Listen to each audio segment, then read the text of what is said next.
course, of the details of the course. And as I told already, my part is mechanics, Mikey's part is heat, and we will change, but we don't have any fixed rules about how to change. I just agreed with him that I will take the next hour until lunchtime, and in the afternoon he will go on. And when he is sufficiently tired, we can change again. We still don't know exactly how the seminar will proceed. I told you already that we will describe the real content of the teaching. However, we also would like to have some participation of yourself, and maybe if we have enough time, that from time to time we will give you exercises to resolve. Yeah, these exercises will be the same as those that the pupils will have to solve. One more detail I have to explain to you. That is, we will tell you what's going on in the classroom. However, from time to time, we will make remarks that are for you, the teachers, not for the pupils. And always when this is the case, you will see this symbol, 老师. So, and I will begin now with some remarks for the 老师, for the teacher, for you. And these remarks, these are small subjects, and they are numbered 1, 2, 3, and so on. And here again the table, you know it already. And you remember the sentence, mechanics is that part of physics that deals with momentum and momentum currents. Just don't forget that. When we are teaching about the details, we will begin with momentum. Second, force is momentum current. We have seen that you can interpret a force as a flow of momentum. I had mentioned already that the language of mechanics today is essentially the same as that of Newton's time. And we can read, Newton's second law, and in our interpretation we'll see the amount of movement of a body. That's Newton's wording. For him, the name of this was amount of movement, literally translated. And this changes only when a force, this was Newton who said it, when the force is acting on the body. Now, you remember, Max Planck identified force and momentum current. And then in our teaching, we will say, instead of this, we'll say, the momentum of a body changes when a momentum current flows into the body. So this is the old version. In our course, is this one. Well, 3. You all know this relation, and it's an important point to know what is the role that this relation plays in our teaching. The history is the following. The history of momentum. In the 17th century, it began that the researchers, the scientists, had been searching or looking for a measure of the amount of momentum. Notice that I'm not speaking about velocity. When I say amount of momentum, it is something that is contained within a body. It's not a state, something that describes the state of being fast or slow. So the amount of movement is something that in colloquial terms we might describe as, I don't know the word, I don't know the English word. A body who has that, impetus, momentum. I know a German word, but you cannot translate it. I need a term from the average language. A body who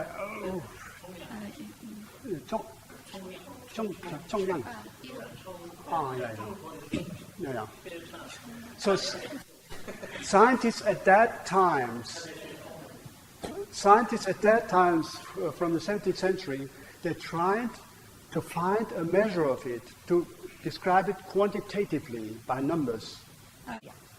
And one of the first and most important was Descartes, French, or Cartesio in Latin.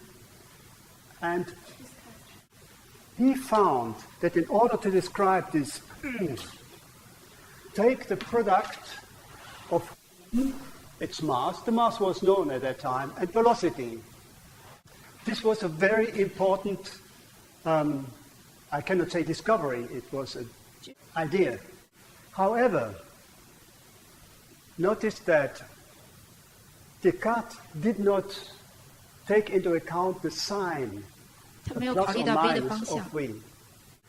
Now Descartes formulated so-called collision laws, because collisions were studied at that time.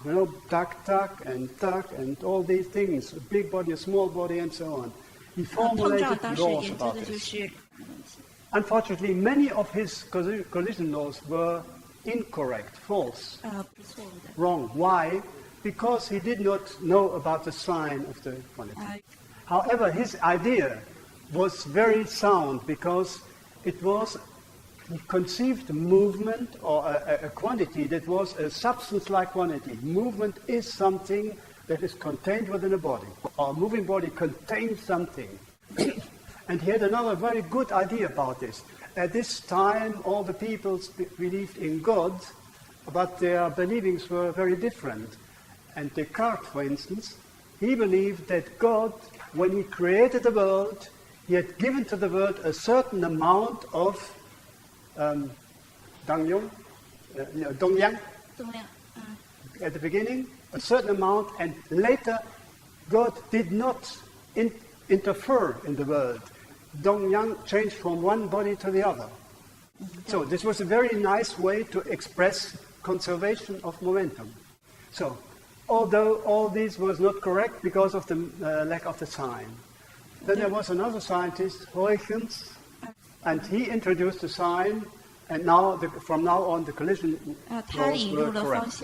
Now notice that at that time, this was a definition. In this definition, they determined, the velocity was determined by a clock and by measuring of distance, and m was determined by putting it on a balance, weighing. So that is what we now would call the gravitational mass. Today the situation is slightly different. Because now we are able to measure momentum directly without going back to this equation. So today we would not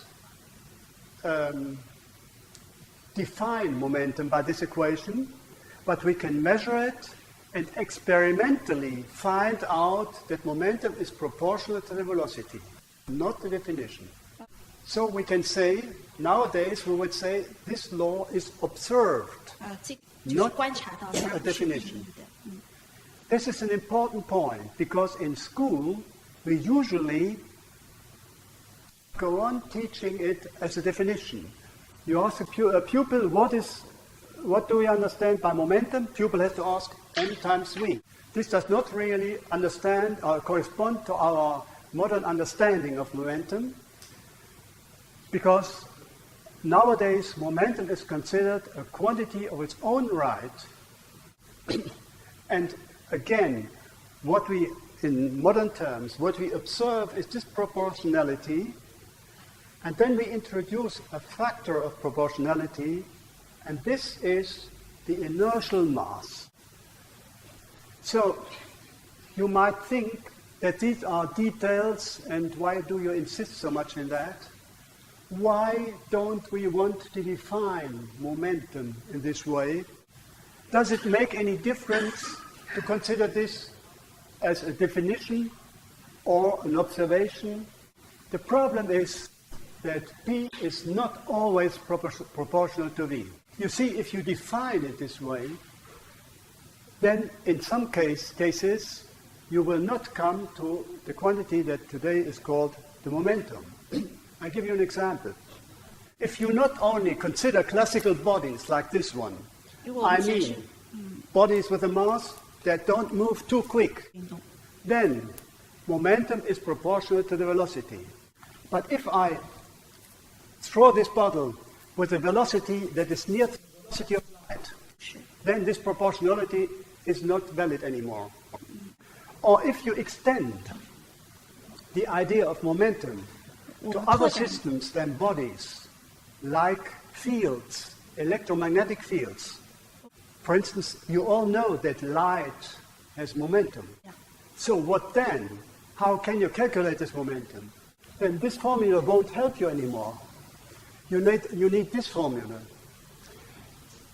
I suppose that you did not learn this at your university, but if you look at the textbook electrodynamics, not at the beginning, at the end somewhere hidden, it's this formula, and you learn, the momentum of light, this is the momentum density. You have a field and the set momentum density is this. You will find this formula. So you see, simply see that momentum is a more general concept. It applies not only to slow-moving bodies, but to many other systems. And for modern physics, this is important. Yeah, I mentioned already when the velocity is not small compared to c, then you have this formula. So of course you may say that at school, for the purposes of the school, this is not important. We do not speak about the momentum of fields and perhaps not so much about relativity. However, these considerations show that it is better to consider momentum as a quantity of its own right, not as a derived quantity. By the way, you can it this way. Well, usually we introduce momentum as defined by this. Take our analogy. Then you would say, then electric charge, you might in the table, electric potential difference, and then mass has to translate into this. You never would introduce electric charge as a product of this. You would not say this is a definition. No, we wouldn't do that. We imagine electric charge as a quantity of its own right, we introduce it as a basic quantity. So in the same way, we introduce momentum. Well, now comes the transparency. I don't know exactly why. You can translate it. Now I go on with the section for the pupils. Probably you will notice that for us, equations and formulas are not at the beginning. For our course, we prefer, when you want to teach the pupils, when you want that they have clear concepts of the things we are introducing, that have clear ideas about it, before we power it in a mathematical form. So that is why you may expect, when we are introducing the course, I'm speaking for an hour or so, and there's no equation at all. And you may say, don't they make physics without equations? So I want to say to you, don't be afraid. In the course that we will present, all these equations will appear. I think they are all familiar to you, and you know that there are many, many problems that you can give to the pupils to solve. But don't ask me at the beginning, why don't we have yet this equation? It will come at due time. Well, now you see the now symbol has disappeared, and we are at this pupil section. And the numbering here is the same as that in your book. But it is the same numbering and the same title. This Yeah, is for, yeah, you have it here. Sorry, this is for the students, not for teacher. Yeah, that's for students, yeah. Oh. Because there's no student. Oh. The numbering of my transparencies is the same as in this bill. Here's even the English title, you have it. It's the same. So whenever you want us to know where we are, it's the same numbering. Now I told you that we have to jump over certain paragraphs because we want in these 15 hours to come quickly to the interesting results. That is why I don't speak about every one of the chapters and of the sub-chapters. So you mustn't be surprised that we begin here with 1.4, because what they learn in 1.1 and 1.2 and 1.3 are things that they will knew anyway from their normal physics teaching. The first one is about physical quantities in general. So, and we begin with this one, and we discuss with the pupils about physical quantities, and they know already that there are some quantities that refer to regional space, some to a point, some of them to a surface. And then we say that in the following we have mainly, there are some of them that play a particular role, and these are the quantities that refer to regional space. And our pupils at least know already about these quantities. In your case, they do not know entropy and momentum. I do not know if they learned about already about it. Our pupils have learned very much about energy already, and we remind that energy cannot be destroyed or created. They also, from the junior high school, know that momentum cannot be destroyed or created, and they know also that electric charge cannot be destroyed or created. But entropy can not be destroyed, but it can be created. Now, I don't know in your teaching what are the what pupils learned before. You know, of course, maybe you cannot begin with this. This has to be at another place. But in this book, of course, it is based on the junior version, so this can all be considered as to be known by the pupils. So for us, it is no more than revision. Then, I also do not know how much your pupils know about vectors. Well, in our case, it is pupils have already some simple notions or ideas about vectors from the junior high school. And anyway, we will deepen their understanding a little bit before going on with this senior high school mechanics. And they learn, for instance, or they these are the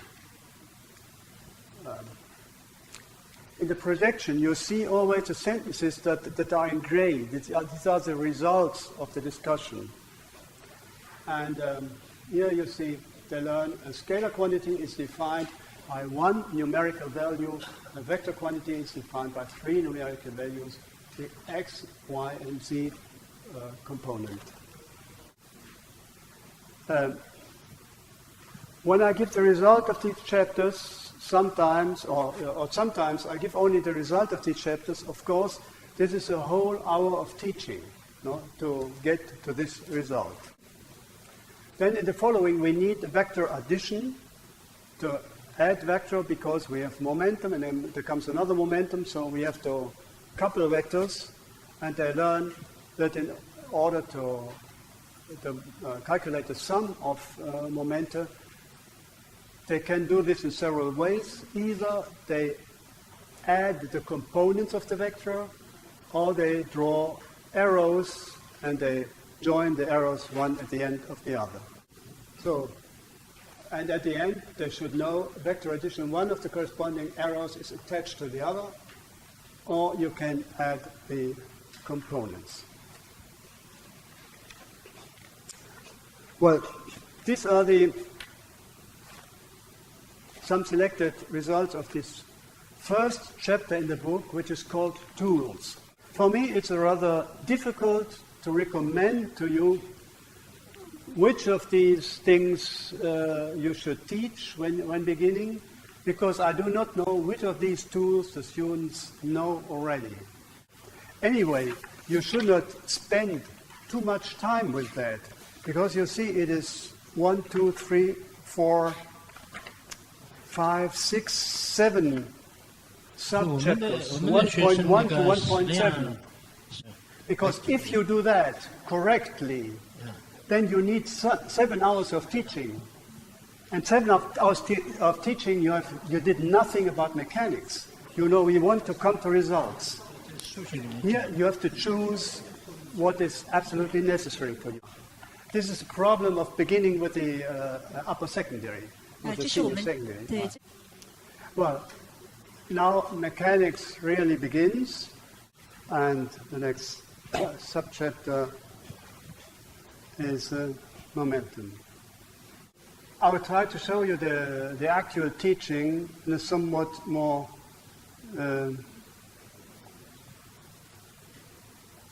detailed way. I suppose that your pupils did not learn about momentum before. So then you could begin by saying, we now want to describe mechanics. But you have already been teaching mechanics this school year. Those pupils who follow the KPK, they have also regular mechanics teaching. Is that right? Yeah, at the same time. At the same time? Yeah. For me, it makes it difficult because I have to imagine pupils who learn already mechanics by somebody else or in another way, you know. Yeah. I will show you as we do it in KPK, but to pupils who don't know anything about momentum and who don't have any parallel course where they learn other things. Anyway, if this would be my students at home, they wouldn't know anything about anything else. And the beginning would be like this. We want to speak about mechanics, and mechanics is about movement, the movement of objects or bodies. In physics, we treat natural phenomena quantitatively with numbers. So we have to describe the movement quantitatively. And then I asked my pupils, do you know something like a physical quantity that describes the movement? Movement means quick or slow. And then I asked them, and if there's a student, I ask them, please tell me a quantity. Velocity, fine. That's exactly what the pupils say. Velocity. And what's velocity? The velocity is, what is velocity?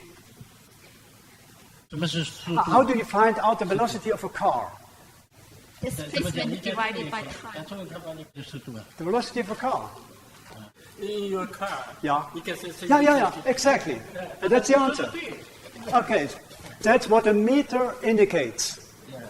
So, this, you may be surprised, because normally we say velocity is defined as a differential quotient and so on, and there's an average velocity and an instantaneous velocity and all this stuff. No. Velocity is a quantity of its own right and it's indicated by the meter. You have the possibility to measure it. So, now comes the important point. Yeah, we are now at 10 minutes or 15 minutes of the beginning of the mechanics. We need 15 minutes for that.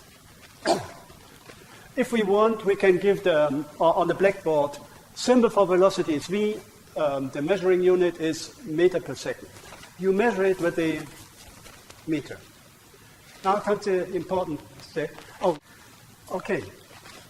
Now, you see we have found a physical quantity to describe the movement, but you cannot make physics with only one physical quantity. Because physics is about relations between quantities, so we need more. So, and we are now looking for another possibility to give a quantitative measure of movement. Well, now, with my pupils, I make a kind of very open discussion. I say I want a word in my own language. In my language, it would be a German word that describes. I do not use a word because I want the students to say me what it is. You have an object, and I ask, what would you say? This body has what? What does it have? And now my pupils give me a lot of propositions, of words that fit to this. Now I cannot make the play in Chinese because I don't know the possibilities you have. But in German they say it is, the young people in German use English words. They use the word that it has power. They use the English word power. It has. But I have other propositions. Well, now I write down the German words. You must not. It's not of no use for you, but just to see, I know a list. There's also a word of everyday language, which in German is Schwung. There's another one which is Wucht. And finally, they also say Kraft, which in English is force. I write it in English this time. And when for the first time, I tried this for the first time in a class, and they said force, I thought, oh no, these pupils will mix up the concept of force and momentum. But then we noticed that in everyday language, the word force is used exactly for this, or not exactly, but it is used for several different things, and in particular also for this is force.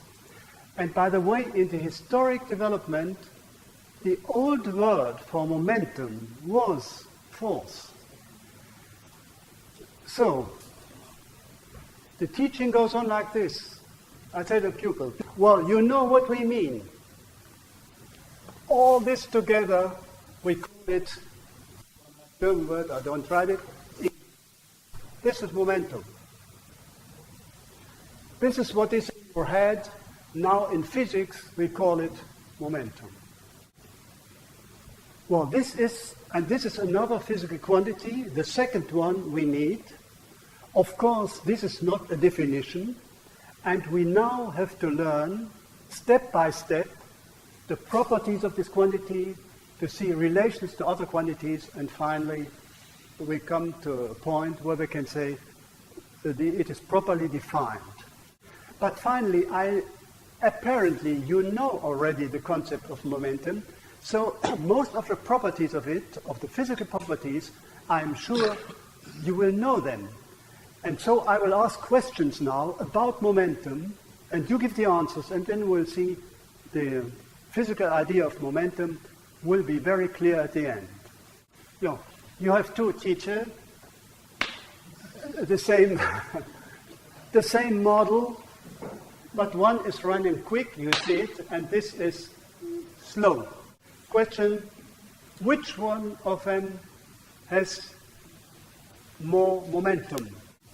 Excuse me, am I allowed to ask somebody in this way? Sure, Because good. it's not impolite. Yeah. So we first realize the greater the velocity of a body, the more momentum it contains. So for the this is our first physical result. However, for us, the teachers, it is trivial, because those pupils who mix up the concept of velocity of momentum, they will say the same thing. You cannot notice that they have a clear concept of momentum if they say the quicker has. She's His answer was correct, but it was not. It had not required much intelligence. Yeah. Oh, yeah. Yes, it's It was an easy question. yeah, it's These two cars go 同样的速度 with the same velocity. similar speed. So, which one has more momentum? This is the more important answer, because if they answer this, indeed they distinguish between velocity and momentum, because the velocity is the same. Well, this is now a trivial. These are the results at the end. So we formulate a body in motion contains momentum. If it is moving quickly or if it is heavy, it has a lot of momentum. When it is not in motion, it has no momentum. Now, in the junior high school course, we would proceed in a different way. In the senior high school, we have already at this point, we introduce this relation. And you may simply say it to the pupils that this is the quantitative way to formulate this. However, if you would dispose of more time, then we would determine this relation experimentally with an experiment. If you want to know how it works, look at the junior high school book. There it is explained. They learn also, we introduce a unit for the momentum, and we call it Huygens. But you see, the Huygens must be identical with the kilogram per meter per, times meter per second. So this might be 1 hour of teaching. In our junior high school teaching, it takes much more time than 1 hour. Then we have this sentence also, which is rather trivial. So we have 10 minutes left, and this should be sufficient for a comment for yourself. So you remember the numbering is another one. We had 3 points of this, now it's the 4th one. Mm-hmm. You might ask, I mentioned that according to modern understanding, momentum is a quantity of its own right. It cannot be defined by m times v. So, however, if we do not define it by m times v, then there should be another way to get its values. And for the basic quantities, this can only be by measuring it. How can we measure momentum without using the formula n times v? So here's a method which it is difficult to use in school because you need an air track that is long, 6 meters. I do it at the university teaching. Of course, you can discuss it with your pupils at school, but I would recommend not to do so because you need another half an hour, and we have no much time. We want to go ahead. So I explain it only to you, how it works. This is an air track. You know this, this is the body whose momentum we want to determine. It's moving, and we want to know what is the momentum of this body. Now what we have to do, we have to have a system which produces momentum units. These are small chariots. They all move with the same velocity, they have the same mass, and they are completely identical. So they come from here. By the way, but that's not for school. Only in my university, we constructed such a device, and instead of these, we had bullets of an air gun. And these were, here was a catcher, a bullet catcher. Yeah. But in principle, you can use these chariots. There comes one, and they will collide with this one, and they will remain. They will, and you see, they will collide, and they will be glued, attached to this one. Then comes the next one. And finally, the whole thing comes to a stop. And when it has stopped, you just count the number of units that are attached to this one. So this is a measure for the momentum. Well, this was really only for you in order to show that you do not need the equation n times v to determine the momentum of a body. To convince you that the idea of introducing momentum as a quantity of its own right is physically sound. It's a good idea. So let me just use the next 5 minutes now for beginning the next chapter. While we have 1 hour of teaching now, we come to the next one. This title is Momentum Currents. We always, on the table, I have some kind of chariots. Here there's a kind of air track. If you don't have an air track, there are all other chariots do just as well. Here's a spring. There's one body. This is at rest. This is moving. Then they shock. This one goes right. This one goes left. And I asked to my pupils, well, we have just observed this experiment, I asked what has been going on, what has happened, and the right question, now I can ask you. Well, one is one is heavier than the other, no? This one is the light one, and it goes on. I always ask first, what's going on? What do you see? And I say, well, this moving, this is at rest, and afterward this is moving left, yes, and this moving to the right. And then I ask for, give me the explanation. And when I say explanation, I mean that they tell me what happens with the momentum. Yeah. And now, if I ask you, what has happened with the momentum, what would you say? Just make any correct Chinese sentence about what's going on in the momentum. Yeah? If I understand right, just the answer I want is not a quantitative one. I just wanted to hear, and apparently this was said, that momentum went from one of the chariots, one of the bodies, to the other. And the result is we now know momentum can go from one body to the other. That's all we want to know. Okay, then make it this one. This time there's no spring, there's just a kind of base that were glued together. Well, and now we again see momentum goes from this one to the other one. This is at rest, and at the end it's not at rest. Both of them are slower. So this momentum of this one has decreased, this one has increased. So momentum has gone from this one to this one. And they now have the same velocity. If they're glued together, they have the same velocity. And this is the same as this. Here's water, here's no water. I open this, and at the end, the water level is the same. So, finish. 一样高度的水。 Yeah. The end. Finish.